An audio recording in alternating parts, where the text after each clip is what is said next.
Hi, welcome back to the channel. And this is Vistas and Vittles. My name is Kyra. And I'm Dean. And we want to welcome Dean back because he was sick last week. So thanks for hanging in there with us and waiting for our next show. So this is 21 things no one tells you about retiring to Portugal. And we thought this would be a good topic to cover because we were just thinking about all the things we didn't know until we got here. And we thought it might be helpful for other people that are thinking about moving to Portugal. Some of them apply to Europe in general. A lot of them are very specific to Portugal.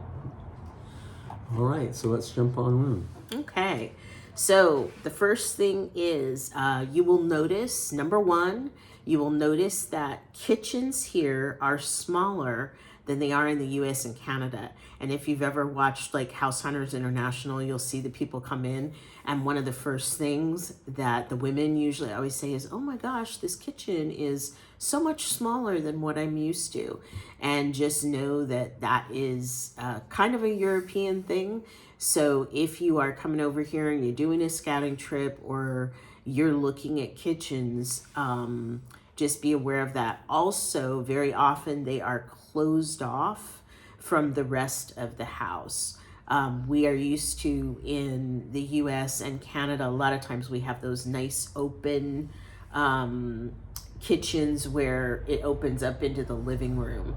And we see a lot of closed kitchens in Portugal.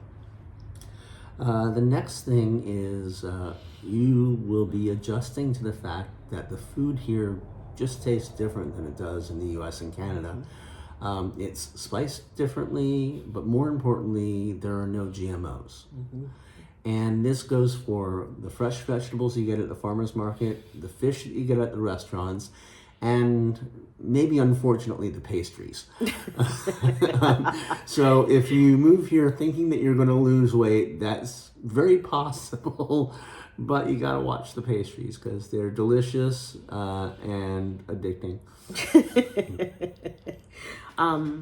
Number three is the hot water heaters. A lot of times the hot water heater in the US will have a closet that the hot water heater is located in. And here you walk into the kitchen and you're like, what is that tank right above the sink? It is your hot water heater. So it's about half the size of a US hot water heater.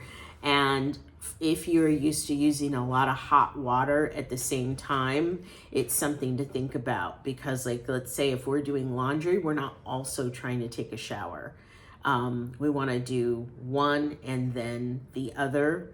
Also, we are living in, and we have told you, an older apartment. So this is probably a little bit specific to this apartment. But I've seen them in other apartments too. All right. I mean, there are some regular sized water heaters in apartments that have been newly built and newly renovated. But when you're in older apartments, the tiny water heater seems to be the standard thing. Yeah, so you might, if you've got like a family of four, have to adjust your shower times. And also, there's a little dial on the bottom that'll turn the hot water up because when we first moved here, the hot water was a little tepid. And a friend told me, hey, you just turn that little dial on the bottom and that'll get you a little bit more hot water. But no one had told us when we moved in that if we wanted more hot water, that was how we got it.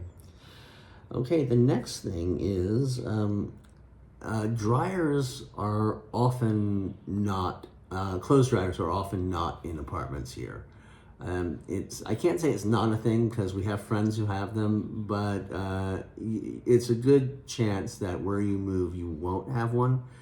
And because the apartment may not be vented for one, it might be difficult to put one in. So many people hang their clothes out to dry.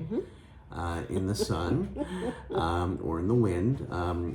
And they may also have a drying rack inside the house. And one trick is to use a dehumidifier to just set it by the clothes on the drying rack inside the house and let the dehumidifier dry your clothes. Yeah, a lot of people have like a dehumidifying room.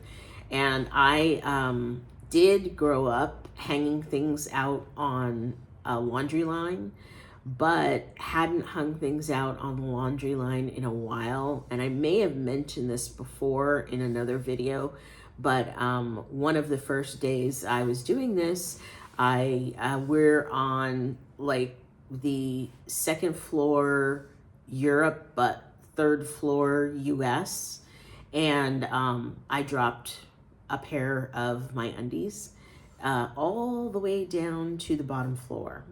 And there's a dog down there, and he was playing around with them. And then finally the owner realized like what had happened, and I heard her talking in Portuguese, and she kind of looked up at me and looked at the underwear and said kind of like, do you want these back? And I was debating because I was so embarrassed. I was like, I don't know if I want them back, but I just nodded my head, and we met, and you know, the only Portuguese I knew how to say was desculpa, you know, desculpa, which is like, I'm sorry. If I would have known how to say I'm so sorry, you know, I definitely would have done that. So let's see. Number 5, the things that they don't tell you about is the moisture and the mold. One of the things in Portugal, at least northern Portugal, that we deal with is the fact that mold can grow here very easily in unventilated areas. So a lot of people do, as Dean was talking about, have the dehumidifiers. And usually you can have a little bit of like white vinegar and water in a spray bottle, and you spray it on the areas, and this will keep it from accumulating, because of course we all know black mold can be dangerous. So you just want to watch particularly your bathroom areas. And also, sometimes if furniture is a little bit too close to the wall, you might pull it away one day and be like, oh, look what's here. But don't panic. Just use the, you know, vinegar and water. If you need a scrub brush, if you need gloves, if you need a mask, you know, usually it doesn't get that bad. We just try to stay on top of it. And the dehumidifiers are something over 100 to 150 euro for a good one. And they will take a lot of water out of the air. But also we have chemical dehumidifiers, little boxes with a chemical inside that attracts the moisture in all of our closets, so our clothes don't get moldy. Yeah. All right. One thing to know about is that when you go to a restaurant... This is number 6, by the way. You will probably not find salt and pepper on the table. The food is seasoned correctly, and if you ask for salt and pepper, it could very well be taken as an insult. Trust us, we have never needed to add anything extra to flavor our food that we get at a restaurant. When we find good food, it's good for a reason, and salt and pepper has never been necessary. True. Let's see, number 7. Tipping isn't generally expected, and sometimes it can be frowned upon because people here are usually paid a pretty decent living wage in Europe in general. And so the tip, you know, while sometimes appreciated, it's not always necessary. Number 8, prescriptions. They generally do not come in a bottle labeled with your name. They generally come in a pre-packaged box with blister packs inside. The box does not have anything that identifies you, which I think is a good thing. And the box also has a braille label as well for people who are visually impaired. So I think that that's a great benefit because you don't have identifying labels out there with your name on them. And B, you also have the benefit of the braille if you need it. So number 9, spices are not pre-mixed here. You'll find some individual spices, but like if you want lemon pepper, you'll find maybe like some lemon shavings and a little pepper, but you may not find lemon and pepper. So if you're a fan of like Old Bay seasoning or gumbo filet or like a Chicago steak seasoning from Penzi Spices, something like that, then you would probably want to bring that yourself, or when you're visiting another country in Europe that has those things, it's a really great time to pick up some of those spices. Number 10, how to avoid a sprained ankle. Portugal has a lot of little cobblestones known as calçadas. And we've talked about this in some of our other videos. When they get wet, they can be very slippery. And what you're going to want is not really fancy shoes, certainly something with a tread, not a leather bottomed dress shoe. I would avoid heels, even though I'm not an aficionado of heels myself. And I wouldn't bring your fancy newly purchased shoes. The old comfortable workhorse shoes that you already have will be right for the job, because you want to be able to get around. There's a lot of hills. You're going to want to be able to walk for a long time without getting tired, without your feet getting sore, and without slipping and spraining an ankle. And I want to say this goes for most cities in Europe. You're going to be doing more walking than a lot of times you will do in the US and Canada. You'll want to see everything. Like even if you go to the Louvre for the day in Paris and you're walking around, there are so many areas that you'll just want to walk around and take pictures, and before you know it, you've done 3 or 4 miles just walking around the Louvre. So inside, and then there's a lot of things to see outside. So this is typical. And yeah, just bring your old beat up shoes and that are super comfortable, and throw them away at the end of the trip and get a new pair when you get home. But don't bother buying new like sandals or uncomfortable footwear. I remember recently we were in Sintra, and my friend Susan and I were hiking, and we saw this lady in heels, and while she looked cute, we were like, I don't know how she hiked up here in heels, because we had gone to the Moorish Castle that's walking distance from the Sintra Castle, and we both looked at her and we were like, well, more power to you, but it's not something that we would have accomplished walking around in heels. So number 11, there are not screens on the windows here. It's just not a thing. And we had an expat friend of ours who made us some beautiful screens, but this is not, screens on the windows isn't really, we haven't really seen them anywhere. So it's something to think about when you come. And in fact, this friend is officially retired, but once people found out he could make screens, he's actually been really busy, which we think is so funny. But yeah, just be aware of that. So if you're in an area maybe that has like mosquitoes or something, which we do have here in Portugal, and they are like brutal little creatures. So just be aware. All right. Number 12. There's some great benefits to having a resident card. In Portugal, with a Portuguese residency, you get 52 days of free entry into certain museums. You get discounts on other museums, and you get discounts on prescriptions. My advice is wherever you go, always ask, because if they say yes, you can save some money. Yep. Let's see, number 13, taking a number is required in a lot of places that you go. And this is different to how we do things a lot of times in US and Canada. And so if you're going to the pharmacy, for instance, there'll be a list of like, you're here to pick up something. Dean sometimes uses a cane when he walks. So he'll go in, and if he needs something, he pushes the one with the cane. And then for me, I don't have a cane, so I would just push like regular service.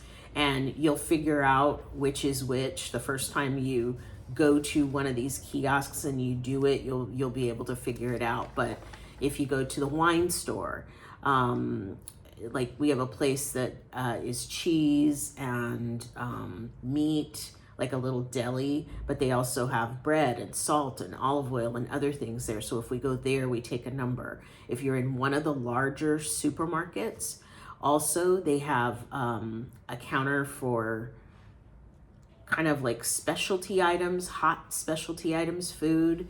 They have a counter for like meat and cheese, and then they'll have a specialty bakery counter. So if you're gonna go to any of those, don't stand around, watch where other people are getting the numbers from, and that will help you instead of, worrying about, what's everybody doing? Because it's really common for people to just not know that they have a number.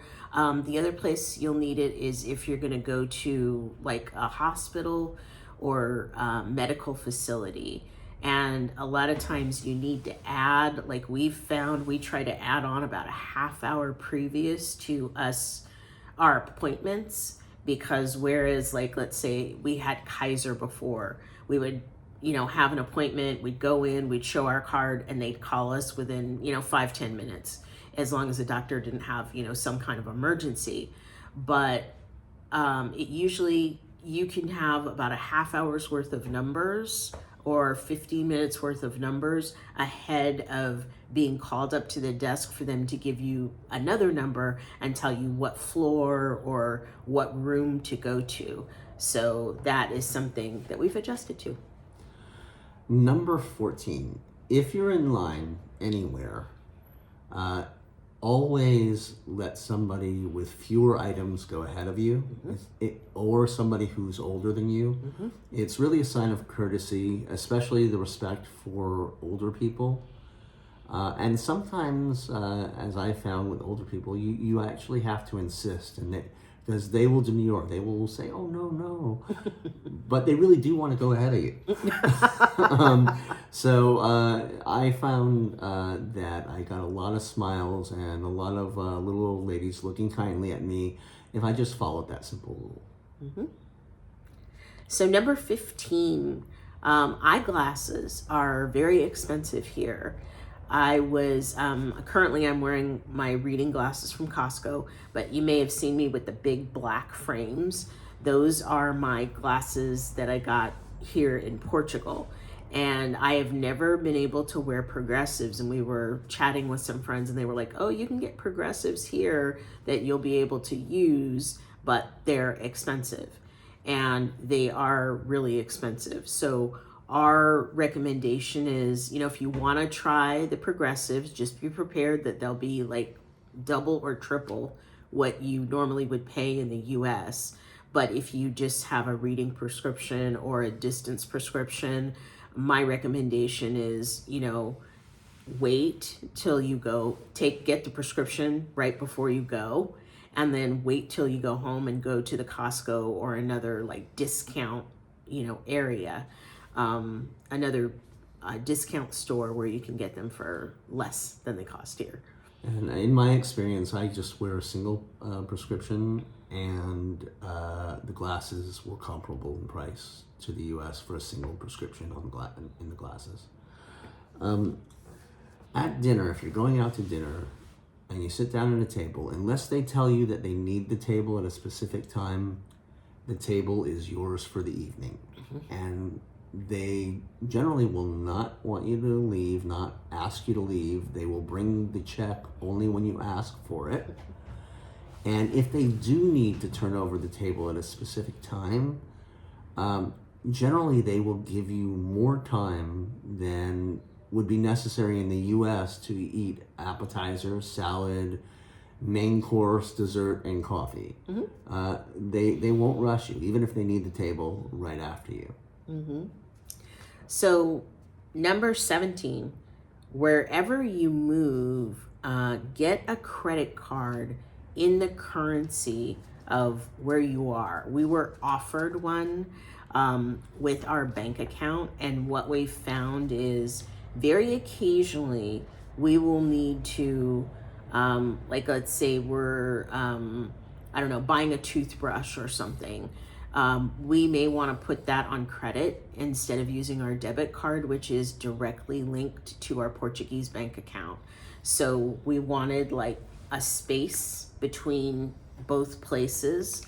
Also, if you're using your American credit card, a lot of times, unless it's a travel card, there can be finance charges. So let's say you buy the thing in euro and then you get home and it's like, yeah, and we charged you on that particular day, it was an extra, $7.50 too. So if you've got, let's say, a card in euro, then you're just going to pay that one time and you don't have to worry about, those other charges, as long as you are actually living in the country and you have access to that. Number 18, I want to talk a bit about mortgages here. This might come as a surprise, but in Portugal, 30-year mortgages are generally not a thing. They base the mortgage around your age. And normally, you have to have your mortgage paid off by the time you are 75. In certain cases, they can stretch it to 80 years old.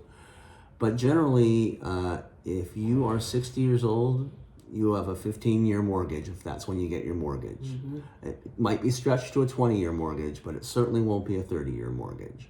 So the only people who can get 30-year mortgages are people who are 45 years old or younger.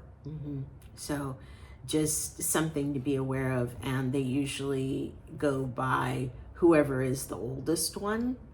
They don't, like, let's say if you have a nice big 10-year gap between you or something like that, that doesn't matter. They're gonna go, when is the oldest one expected to get to 75? And that's the time that you have on the mortgage.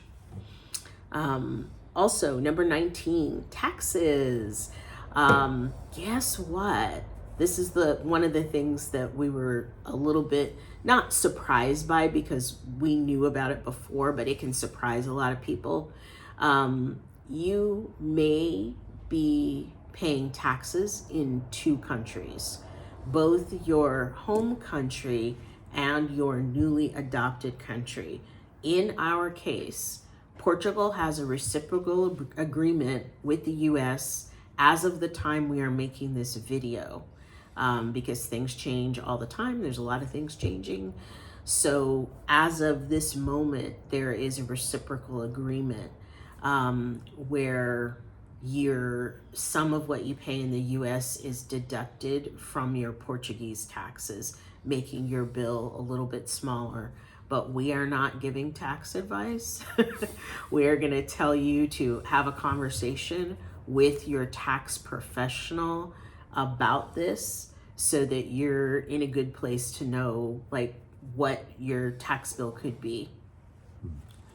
Number 20, fax machines are difficult to find in Portugal. This applies to Portugal. I don't know about other areas.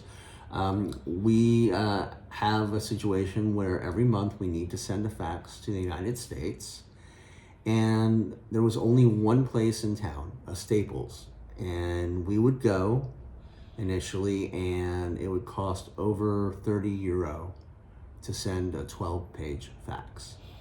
So we did that for a couple of months, and we thought we would buy a printer fax.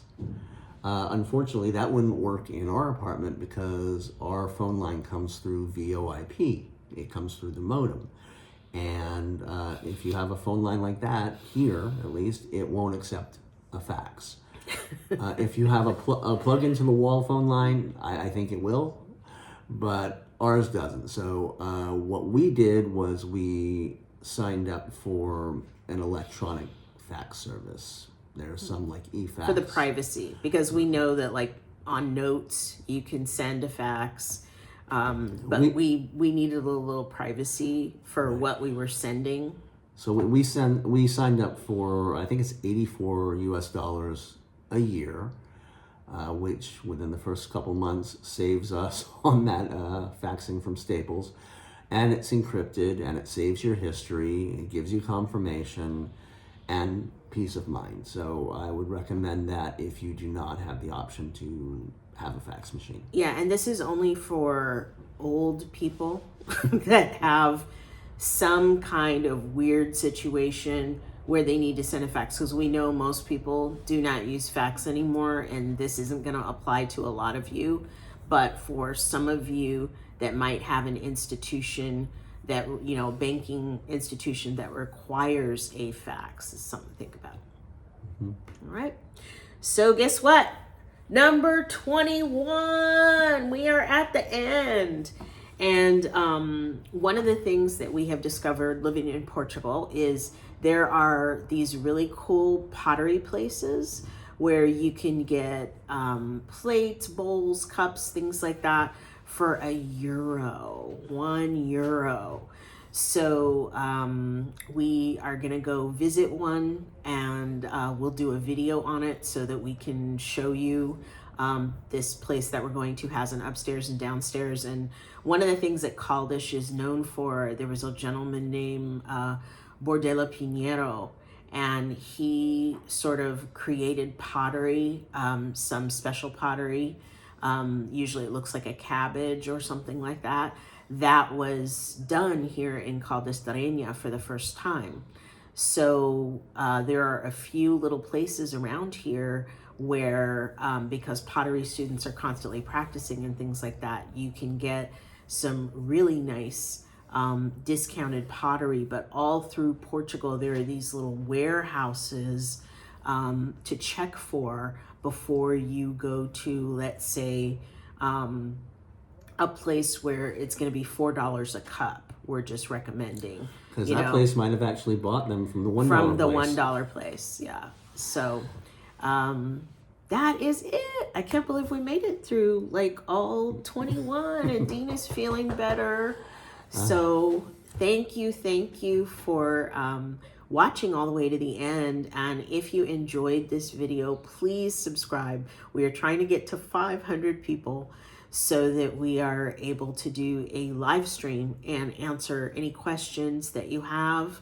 Once again, we are Vistas and Vittles, and we hope you guys are having an amazing weekend here in Portugal. It is Carnival, or as they would say in New Orleans, Mardi Gras weekend. So everybody have a wonderful rest of your weekend, and thank you for spending some time with us today. We appreciate that. And we'll see you on the road.